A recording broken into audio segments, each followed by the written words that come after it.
भारतीय संस्कृति में एक संस्कार होता है, और ये बात इसलिए बता रहा हूं कि ये छोटा उदयपुर है। यहां बड़े लोग अंग्रेजी में, कोई ऑस्ट्रेलिया से, कोई इंग्लैंड से चल के यहां आते हैं और हर दूसरी जगह चर्च बना रहे हैं। अपने मुल्कों में चर्च में कोई जाता नहीं, वहां चर्च के खिलाफ माहौल बन चुका है कि ये सब फटीचर बकवास होती है। यहां वो भाग रहे हैं, वो लूसी आई है वहां से, वो गंगा के घाट पर बैठ करके मंत्रों का उच्चारण कर रही हैं। वो जर्मनी से एक लेडी आई है, हमारी दोस्त है, देहरादून में, मारिया विक, वो कहती है कि ये सब फ्रॉड है, उनके अपने लोग चर्चों में नहीं जा रहे, वो भारत में चर्च बना रहे हैं। यूरोप में शादी का इंस्टीट्यूशन नहीं था, वहां एक युवा लड़की और एक युवा मेल, वो जब मिलते थे तो वो ये कहते थे कि हम ये शादी नहीं है, क्योंकि शादी वर्ड सुना ही नहीं था उन्होंने, हम किसी सुख प्राप्ति के लिए मिल रहे हैं। तो वहां ऐसे बहुत सारे लोगों का सुख प्राप्ति के कारण कुछ संतानें उत्पन्न हो गई, तो उन्होंने कहा इन संतानों का क्या करें।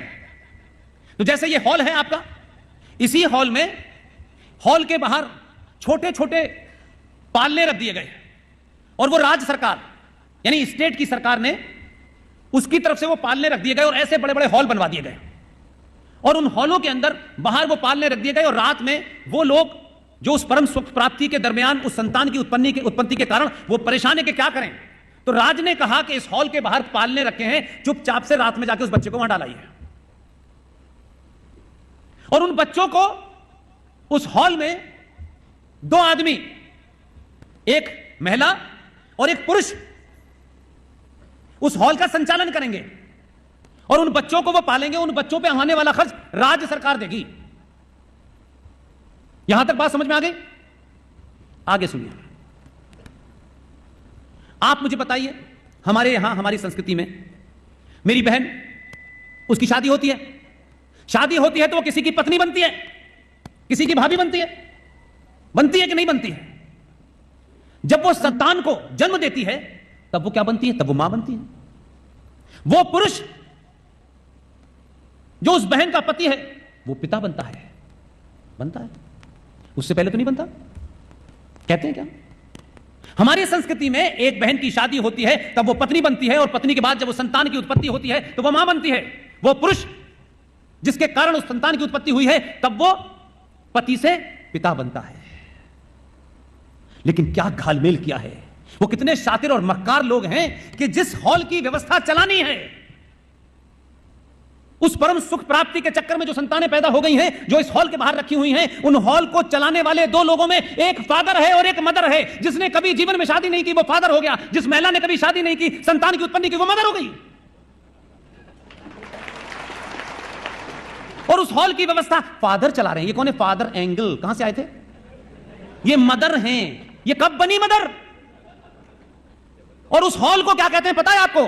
जो जगन्नाथ प्राप्त आप सबने किया है, उन नाजायज संतानों को पालने की जगह में जो दो लोग पाल रहे हैं, वो बिन ब्याही मां कहलाती है, वो बिन ब्याहा आदमी पिता कहलाता है, और उसी हॉल को कॉन्वेंट कहते हैं।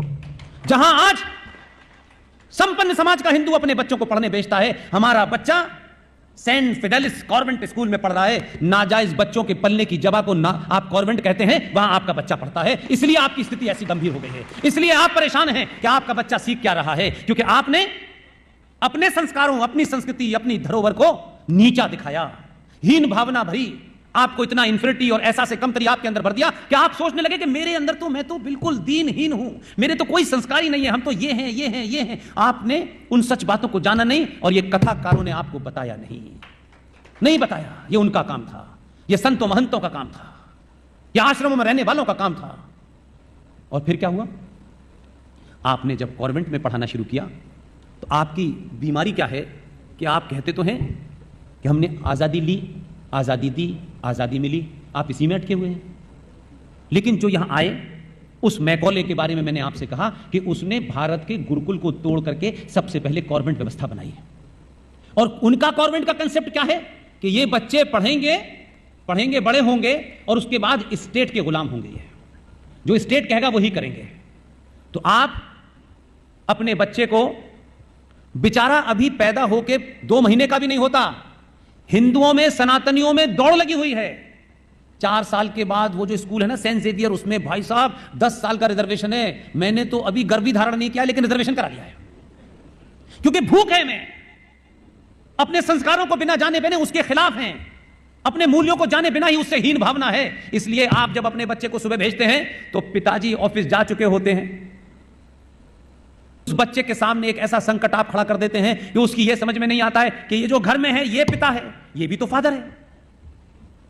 वहां जा रहा है वो कह रहा है ये भी फादर है। अब वो मां से पूछता है ये फादर है तो वो क्या है?